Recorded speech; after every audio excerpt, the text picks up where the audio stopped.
నేను ఉన్నారా? ఎవరున్నారు నీ గ్రామానికి? ఎవడో వెంకట సుబ్బయ్య రావాలా, లేకపోతే నువ్వా?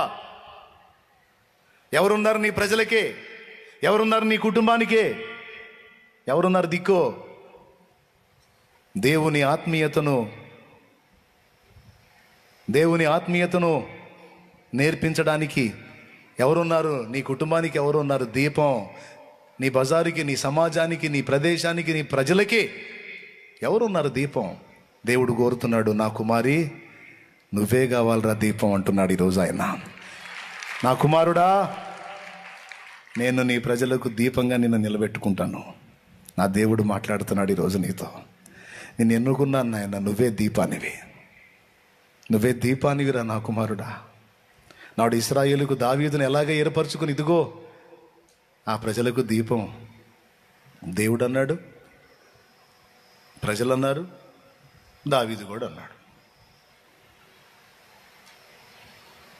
నా దీపమును వెలిగించువాడవు నీవని దావీదు దేవుడిని అన్నాడు. ఇదిగో నా ప్రజలకు దీపం, దారి చూపే దిక్సూచి దావీదు దేవుడు అన్నాడు. ప్రజలేమన్నారు తెలుసా? ఇశ్రాయేలు ఒక యుద్ధంలో చేయలేక దావీదు సమస్యలితే ఇష్బీ బెనోబా అనేవాడు దావీదును చంపడానికి వస్తే అభిషై దావీదును ఆదుకొని వాడిని కొట్టి చంపుతాడు. ఆ తర్వాత ఇశ్రాయేలు మొత్తం వచ్చి అంటారు, ఇశ్రాయేలుకు దీపం వంటి వాడవైన నీవు ఇక యుద్ధము చేయవద్దు, మేం పోరాడతాం. అమ్మో, దీపం వంటి వాడివి, నువ్వు ఆరిపోయావంటే మా అంధకారంలో ఉండాల్సి వచ్చింది అన్నారు. ఉంది బైబిల్లో ఆ మాట. అమ్మా, నీ ఇల్లు నిన్ను దీపంగా భావించిందిరా. అమ్మా, నువ్వు ఇంటికి దీపమేరా నువ్వు. అయ్యా, నీ ఇంటికి దీపం అయ్యావా నువ్వు? అమ్మా, అయ్యా, నీ ఇల్లు నిన్ను దీపంగానే భావిస్తుందా? మాకున్నాళ్లే అనే భరోసా ఉంచిందా? శాపంగా భావిస్తుందా? చెల్లి, నువ్వు దీపానివా శాపానివా? అయితే ఈరోజు పరివర్తన చెందాలి. ఏమన్నా తేడాలు ఉన్నా కూడా బ్యాలెన్స్ చేసుకొని ఈరోజు నీ దృష్టి మారాలి. నాతో ఇది మాట్లాడాడు దేవుడు. రేయ్, బతికేది 4 రోజులు, దీపంలాగా బతకాలరా.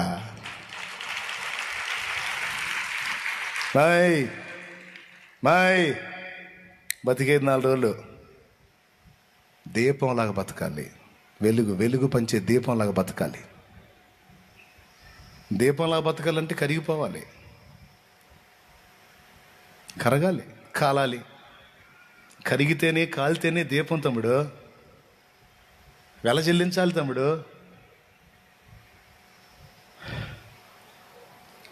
దేవుని సంకల్పం చొప్పున తన తరము వారికి సేవ చేసి నిద్రించిన దావీదు. అపోస్తల కార్యం అన్నది ఆ మాట ఉంటుందిలే. నాకెళ్ళి చూడండి, ఎంతమంది క్లియర్గా అర్థమవుతుంది? నిజంగా అర్థమైతే చేతులు ఎత్తండి. అది మీరేం తిక్కలోళ్ళు కాదు, నాకు బాగా నమ్మకం మీ మీద, జ్ఞానవంతులని. నువ్వు కన్ను మూసిన నాడు మా దీపం ఆరిపోయిందన్నట్టు ఏడవాలా. నువ్వు కన్ను మూసిన నాడు యెహోవా మా దీపం ఏదనాలా. ఒక దీపం వెలిగిన వెలుగు నువ్వు వెలగాలి. నువ్వు ముసలమ్మవైనా ముసలయ్యవైనా, నువ్వు పిల్లోడివైనా, నడి వయస్కుడివైనా, యవ్వనస్తుడివైనా, నువ్వు ఎవరివైనా, నువ్వు ఎంత చదివినా, అక్షర జ్ఞానం నీకు అసలు లేకపోయినా, దేవుణ్ణి బట్టి నువ్వు దీపమై వెలగవచ్చు.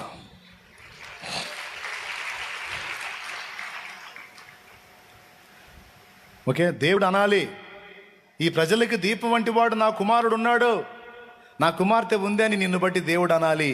అలాగే ప్రజలు కూడా అనాలి, మాకు దీపం వంటి వాడు ఉన్నాడు, మాకు దీపం లాంటిది ఉంది. నీ ఫ్యామిలీ అనాలి అండి, ఇతర ప్రజలు కూడా నిన్ను దీపం అని గుర్తించాలి.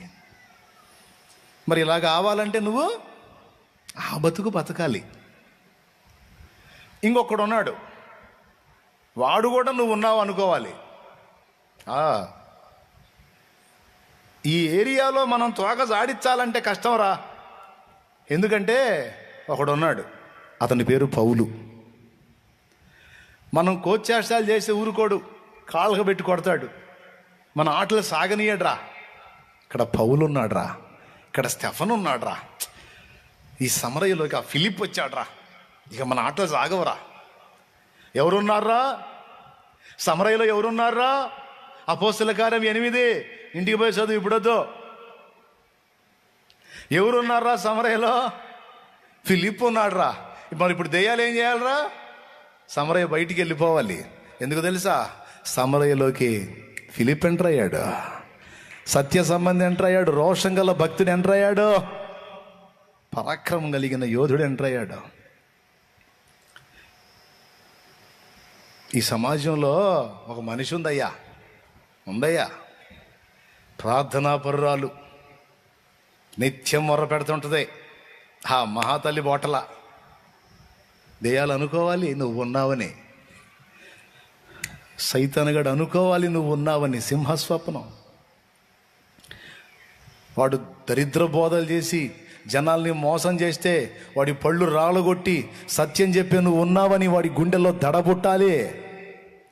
స్కేవ కొడుకులు పౌలు దెయ్యాలను ఎల్లగొడుతుంటే చూసి పౌలు, ఏయ్ అపవిత్రాత్మ, యేసు నామములో ఆజ్ఞాపిస్తున్నా పో అంటే దెయ్యాలు పోతున్నాయి. వీళ్ళు చూసి, ఓహో ఇది పెద్ద మంత్రమేం కాదురా, యేసు నామములో పో అంటే పోతున్నాయి అనుకుని ఏదైనా ఆఫర్ దొరికిద్దేమో చూశారు. ఆఫర్ కోసం ఎదురు చూశారు. ఏదైనా దెయ్యం పెట్టినోడు ఒకడు దొరుకుతాడని. వాళ్ళ లక్కీ ఛాన్స్, ఒకడు దొరికాడు దెయ్యం పెట్టినోడు. ఇక వాడిని ఇంట్లో తీసుకెళ్ళారు. ఇంట్లో తీసుకెళ్ళి, ఏ దయ్యమా, యేసు నామములో నీకు ఉచ్చాటం చేస్తున్నాం పో అన్నారు. అది ఆ మాట అనగానే వీళ్ళకెళ్ళి చూసింది. అప్పటిదాకా అనేది లేదు. రే దయ్యమా, యేసు నామములో ఉచ్చాటం చేస్తున్నాం పో అనగానే ఆ ఊగేది కూడా ఆగి,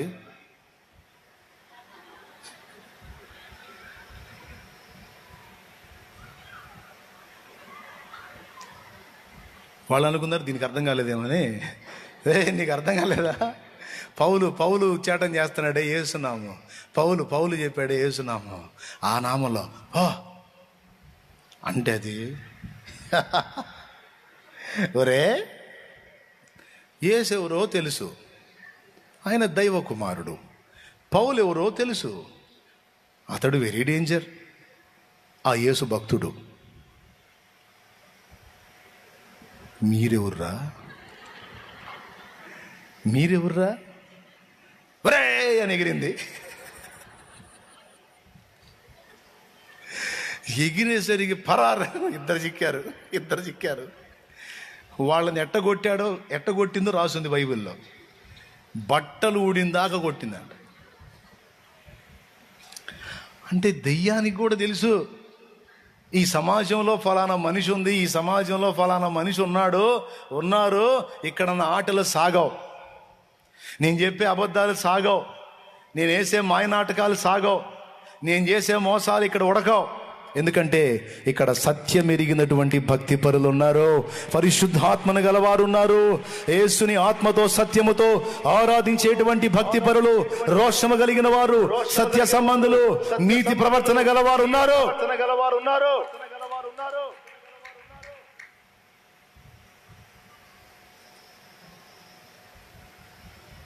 మన ఆటలు సాగవు ఇక్కడ.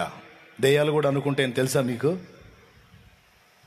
అనుకుంటే అవి కూడా కమిటీ మీటింగ్ వేసుకుంటే ఏ ఏరియాలో ఎవరెవరు ఉన్నారని, వాటికి మీటింగ్లు ఉంటాయి, కమిటీ మీటింగ్లు ఉంటాయి. దెయ్యాలకు కూడా తెలీదా మీకు? అయ్యో గుంపులు ఉంటాయి. అవి మీటింగ్ ఎందుకు వేసుకోవు?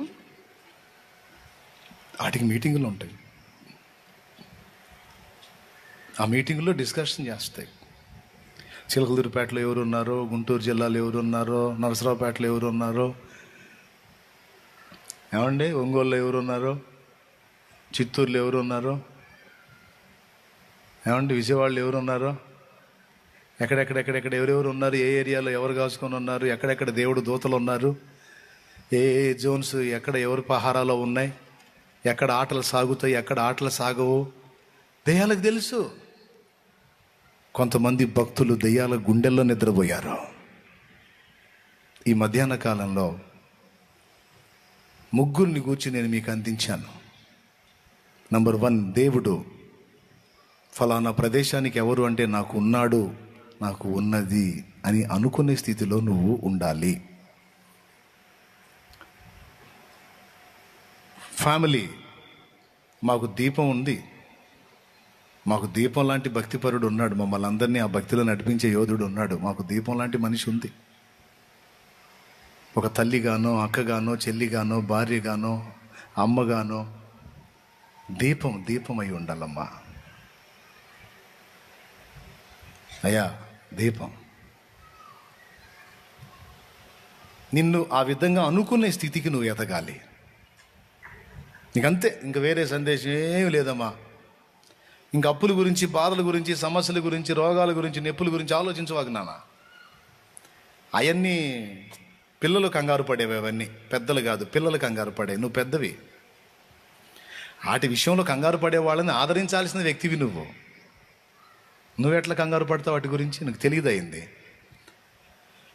దేవుని సమయం ఆసన్నమైనప్పుడు అప్పులు కాదు, రోగాలు కాదు, ఏవి అడ్రస్ ఉండవు. ఇందాక విన్నారుగా సాక్ష్యాలు. క్యాన్సర్లే అడ్రస్ లేకుండా పోయింది. క్యాన్సర్లే అడ్రస్ లేకుండా పోయి రిపోర్టు, క్యాన్సర్ ఉందన్న రిపోర్టు, క్యాన్సర్ లేదని వచ్చింది నెగిటివ్ రిపోర్టు, పాజిటివ్ రిపోర్ట్, 2 చూపించాడుగా. ఇందాక శామ్యూయల్ అని చూపించింది. అది ఆయన తీసేయదలుచుకున్నప్పుడు, సమయం ఆసన్నమైనప్పుడు ఎంతలో రోగం కూడా నిన్ను వదిలిపెట్టి వెళ్ళిపోయింది. ఎంతలో అప్పులు కూడా అడ్రస్ లేకుండా పోతాయి. అస్సలు వాటిని లక్ష్య పెట్టొద్దు. నీకు ఒకటే, నువ్వు దేవునితో ఈరోజు చెప్పాలి, దేవా ఇదిగో నేనున్నాను. దేవుడు అడుగుతాడండి ఇట్లా. మీకు బైబిల్లో చూపించదా? ఇట్లా వెతుకుతాడు, ఇట్లా అడుగుతాడని ఒక్క వచనం చూపించి ప్రార్థన చేస్తా. దేవుడు ఇట్లా ఎత్తుక్కుంటాడు, ఇట్లా అడుగుతాడని ఒక వచనం చూపించి ప్రార్థన చేస్తా. సింపుల్. యెషయా గ్రంథం 6:8 అంతే. అప్పుడు నేను ఎవని పంపెదను? వాళ్ళంత ఈని శామ్యూయల్.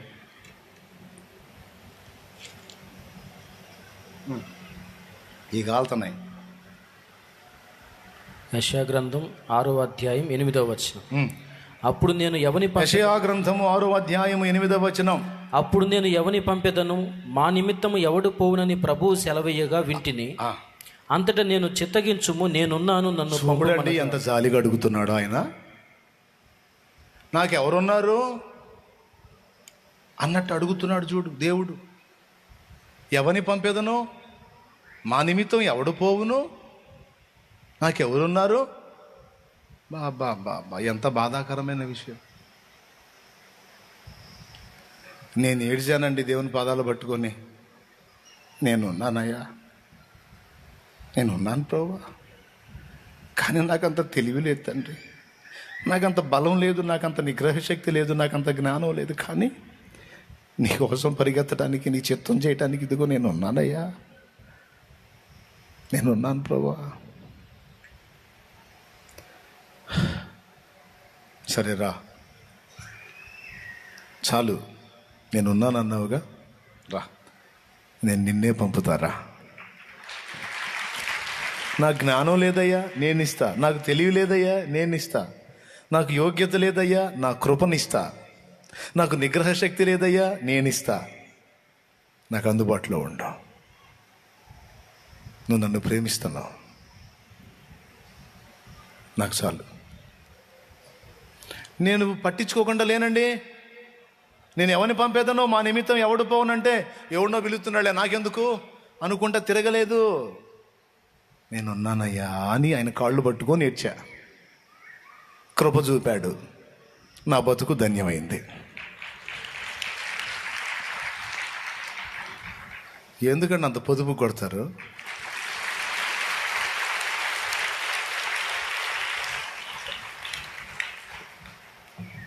ఏదో మొదలుపెట్టి కొడుతున్నారులే, అయిపోయేటప్పుడు నీళ్లు తాగుదాం నేను అనుకుంటే,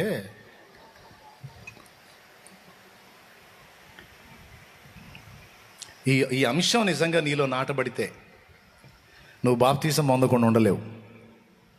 ఎందుకంటే సమాజాన్ని వెలిగించాలి, కుటుంబాన్ని వెలిగించాలి అంటే ముందు నువ్వు వెలిగించబడాలి కదా.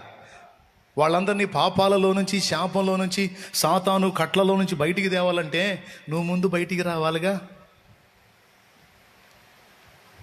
అవునా? నువ్వు బయటికి రావాలంటే ముందు నువ్వు బాప్తీసం పొంది పాపాలు కడిగేసుకోవాలిగా. ఈ మ్యాటర్ నీకు అర్థమైతే నువ్వు రక్షణ పొందకుండా నిన్ను ఎవ్వడు ఆపలేడు. ఈ మ్యాటర్ నీకు అర్థమైతే నువ్వు సేవ చేయకుండా నిన్నెవడు ఆపలేడు. ఈ మ్యాటర్ నీకు అర్థమైతే నువ్వు ఆత్మని రక్షించకుండా, సువార్త చెప్పకుండా, ఆత్మల కొరకు భారం కలిగి ఉండకుండా నిన్నెవడు ఆపలేడో.